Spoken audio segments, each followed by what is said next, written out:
reporter.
Police reporter brings you another true murder mystery taken from the records of the world.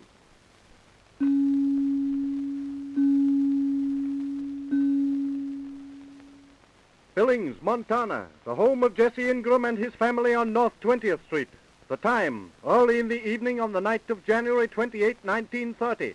The family consists of Mr. and Mrs. Ingram, their daughter Mildred, age 16, and their younger daughter Serena, a deaf mute.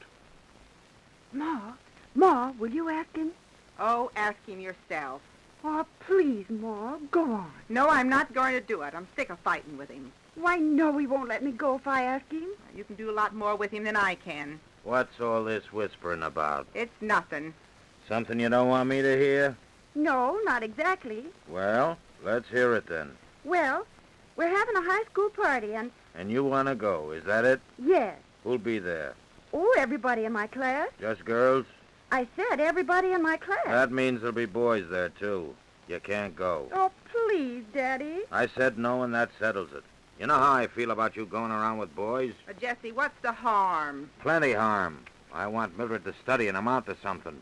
She can't do that if she's got boys on her mind. The young people has got to have some fun. She can have her fun with other girls. First thing you know, she'll get stuck on some no-good bum and marry him. But she's only 16. You were only 17 when we got married. And Mildred ain't gonna make the mistake we did. I got things planned for her. I don't want her living in no four-room shanty with a mess of brats like us. If our parents had watched us careful, we wouldn't be in the spot we're in. We always got along all right. Maybe you're satisfied with getting along all right, but I ain't. If I hadn't married so young, I might have amounted to something. Look at me.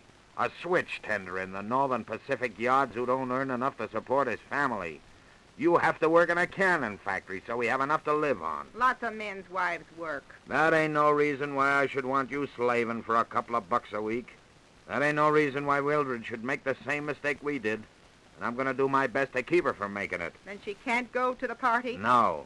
I think you're the biggest killjoy I ever saw. When you get older, you'll thank me for my interest. Jesse Ingram, you're a mean, narrow-minded bully. You've taken the best years of my life and robbed me of my fun, and you're not going to do the same thing with Mildred. I've stood it just as long as I'm going to. She's going to that party, or I'll know the reason why. There's a 5-minute whistle, Ma. Oh, I hear it. And I'm going to work. But when I draw my pay tomorrow, you and I are going downtown, Mildred, and buy you a nice party dress. You don't dare. Don't I? Wait and see. I'm still running this family. No, you're not. You've run it long enough. Now I'll take a hand. From tomorrow on, things will be different around here. Your ma's hot-tempered, Mildred. She don't know what's good for you. Well, I guess I'm old enough to know what's good for me and what isn't. You do want to go to that party awful bad, don't you? Yes, I do. Well, can't you see I'm just looking out for your own interest when I don't let you go? Ma says I can go, and I will. I'm your father, and you'll do as I tell you. Oh, I'm not going to fight with you. I'm going to bed. Well, you think over what I've told you, and if you've got any sense at all...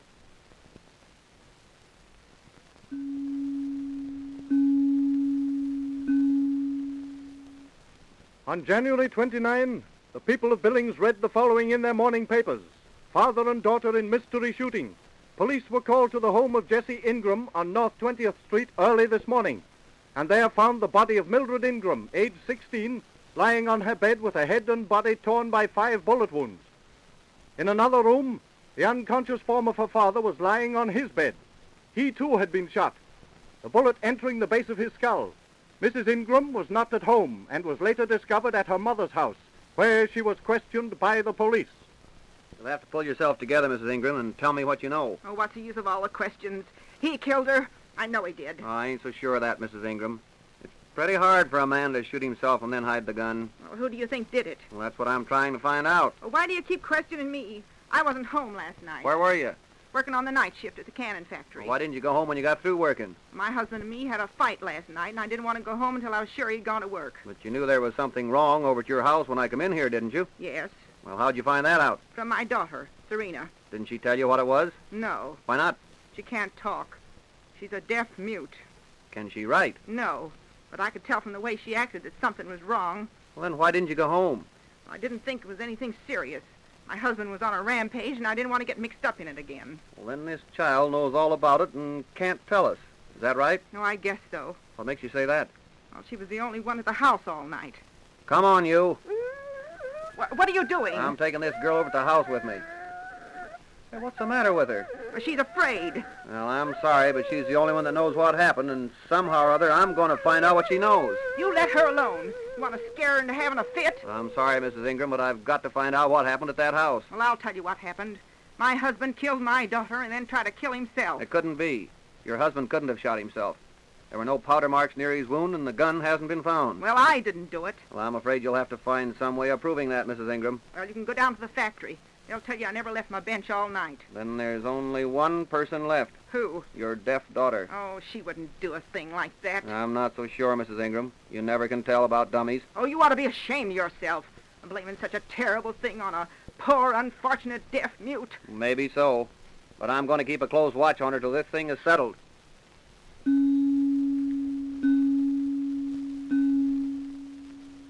At the hospital next day, Jesse Ingram regained consciousness, and the sheriff hurried over there to get his statement. How do you feel, Ingram? Oh, my head aches, but I'm feeling a little better. I come over to find out how you were hurt. Oh, I don't know how it happened. Well, did you shoot yourself? No, I didn't. Well, did you see who did it? No. Why not? Whoever it was must have sneaked in and shot me while I was asleep. Well, what happened to Mildred? I don't know. The doctor said she died. Well, did he tell you that she was shot 5 times? Yes. Say, how about that deaf daughter of yours? Do you think she did it? No. How do you know? Why, she don't know how to handle a gun. I don't think she's ever seen one. Well, there's one thing that puzzles me about this whole business. The bullets that were fired into your daughter weigh 128 grams, but the one taken from your head only weighs 30 grams. Well, they must have been fired from different guns. Oh, there's something screwy about this whole business. Why did the murderer fire 5 full-size 38 bullets into your daughter and only 1 quarter-size bullet into you? Come in. What is it, Chris? We just found the gun Where was it? under the mattress of Ingram's bed. How many shells fired? 5, Chief. Well, that makes it all look different. As long as we couldn't find the gun, it was all a puzzle to me. But now it isn't. Are you still sticking to your story, Ingram? I don't know nothing about it. Well, maybe I can tell you then. You killed your daughter and then fixed a bullet by taking out most of the powder and cutting down the lead. You shot yourself with that bullet, shoved the gun under the mattress, and played unconscious till this morning. That's a lie. You'll get a chance to prove that at your trial.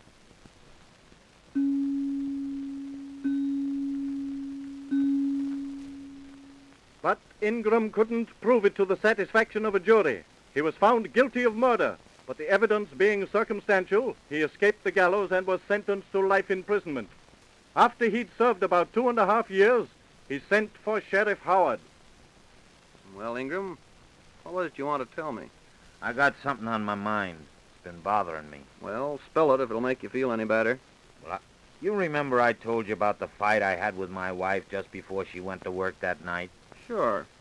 Well, I didn't tell you the truth about the finish. Is that what you want to tell me now? Yeah, if you don't mind. Go ahead. Well, after my wife left, I started to talk to Mildred. I said to her, I'm your father, and you'll do as I tell you. I'm not going to fight with you. I'm going to bed. Think over what I've told you, and if you've got any sense at all, don't you walk away from me when I'm talking to you. But I want to be alone. Please don't bother me tonight, Father. We've got to settle this right now. I don't want you going to bed thinking I abuse you. Well, don't you? You know I don't. You know you're all I've got. Haven't we been pals since you were a little shaver? That's all over now. You mean you're going to spoil all my plans? I'm not going to let you spoil my life with your so-called plans. I'm going out and get a job and live the way I want to. You can't do it, Mildred. You can't throw me over like that. Well, I will. I've had all your bossing I'm going to stand. Oh, be a good girl, Mildred, and I'll let you go to the high school party. It wouldn't be any fun now. I told you what I'm going to do, and that settles it. Oh, don't you go away from home, Mildred. I couldn't stand it without you. Don't you know what you mean to me? You're the only thing I got. I won't let you go away. I won't let you. You can't stop me. Can't I? Well, we'll see about that. I'm leaving right now. Oh, Mildred, don't act like this. Take your hands off me. What's the matter? I hate you. I hate you. That's what's the matter, and I never want to see you again. Don't go through that door. I'm telling you, Mildred, don't go through that door. Goodbye.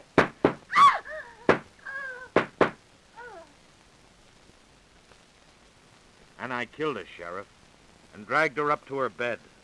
That's the truth, and I'm glad I told you. The rest you know, and I don't care if I never get out of here.